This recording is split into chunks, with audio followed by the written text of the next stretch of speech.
This video is about strengthening American democracy by leveraging human nature.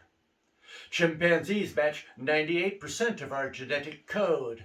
We call the leader of a chimpanzee group the alpha. The alpha typically eats first, does all the mating, fearlessly stands up to any challengers. The bottom of the pecking order is the omegas. Omegas eat last. Don't even ask about their luck with the ladies. The alpha leads because of the group's perception of the alpha. The alpha must appear strong. The alpha is often the largest, strongest looking male, although with bonobos, the alpha is always a female. Now, if the alpha becomes sick or weak, or if the alpha displays cowardice and runs away from or submits to a challenger's abuse, it's no longer the alpha. Human beings tend to make a similar emotional choice about leadership. In the last 100 years, 3 out of 4 winning presidential candidates in the United States have been the tallest of the 2 candidates. Taller candidates are more likely to receive labels of great and strong. However, in the animal kingdom and among humanity, physical size is not everything. Currently, there is a deeply respected, world-renowned alpha male whom almost everyone will recognize. Take a look. That's right. I'm talking about the little guy in the helmet and flak jacket. Zelensky has rallied Ukraine to fight huge military force from Russia. Russia has many times more tanks, more jets, more helicopters. Nevertheless, Zelensky has inspired millions of Ukrainians to be willing to lay down their lives to save their country's democracy. How did Zelensky do that? What makes this guy, who is often the shortest man in the room, the alpha, the undisputed leader of Ukraine? Quote, "I don't need a ride, I need ammunition." Billions of people understand in their hearts that the powerful tyrant Putin desperately wants Zelensky dead. America offered to fly Zelensky away from all the danger, but Zelensky would not take the coward's way out. Zelensky voluntarily puts his own life at risk because he believes his country is more important than his own life. Everybody in Ukraine understands Zelensky's personal danger where it counts. On an emotional level. It's at the emotional level where we choose our leaders. This alpha's heroism has unified his nation because everyone viscerally understands their leader has put his own skin in the game. Contrast Zelensky to another style of leadership. That's right. Afghanistan's democracy was also threatened by a hostile force, the Taliban. However, Karzai had many more troops, many more tanks, and a modern, unopposed air force.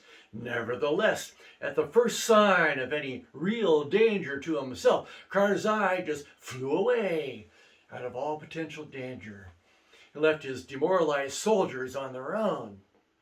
Afghanistan's military abandoned their equipment and melted away like snowflakes on hot sand. Moral of the story is, cowards are not compelling leaders. However, heroic leaders who palpably put their own lives at risk will inspire others to follow them.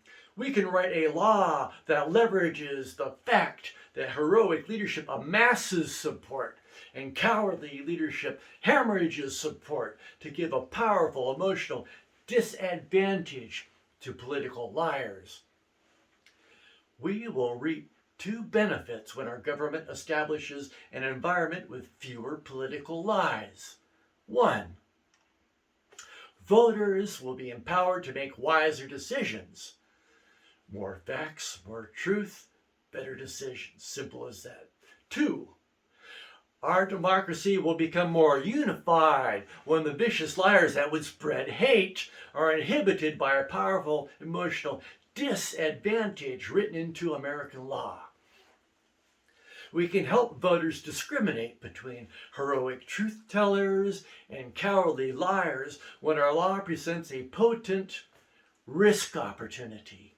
For example, a law that allowed a truth teller to challenge a liar to voluntarily fight a duel in a federal court, which would, with certainty, result in one of them going to prison for years for a specific lie, is such a risk opportunity to develop heroic leadership in America. These will be heroes that put their lives on the line for the truth. Heroes that put their lives on the line for a greater, stronger American democracy. They will be saying, put up or shut up to the liars. And so you might ask, why would the liar accept the challenge that would, with certainty, send him to prison for years? The answer is, he likely would not accept the challenge because he's a coward, specifically a cowardly liar. The point of this law is not to put thousands of lying politicians in prison, necessarily. The point of the law is to help voters identify political cowards versus the heroes that will put their very lives on the line for the truth. Think of the shameful rebuke such a coward would have to endure on the campaign trail after the public learned that the coward refused to voluntarily certify under penalty of perjury his very own public statement. We will know he has refused to accept the challenge because he's a cowardly liar whom betrayed the public trust. Imagine the taunts from the hecklers. If it's not a lie, then certify. If it's not a lie, then certify, over and over again. What a beautiful sound. The cowardly liars will hemorrhage support, as befits all cowards that betray our democracy. My name is Tim Geist. This is why I'm running for Congress, to empower the American people to demand a law that cripples the vicious liars that spread hate against fellow Americans. You can go to the description below and donate to my 2022 campaign for Congress. Every amount helps. I need your support for a stronger, greater American democracy. Please, don't allow this proposal to be smothered by the corrupt liars in Washington, D.C. I guarantee you, the biggest opponents to this measure will be the biggest liars. Go to the description below and donate. Thank you.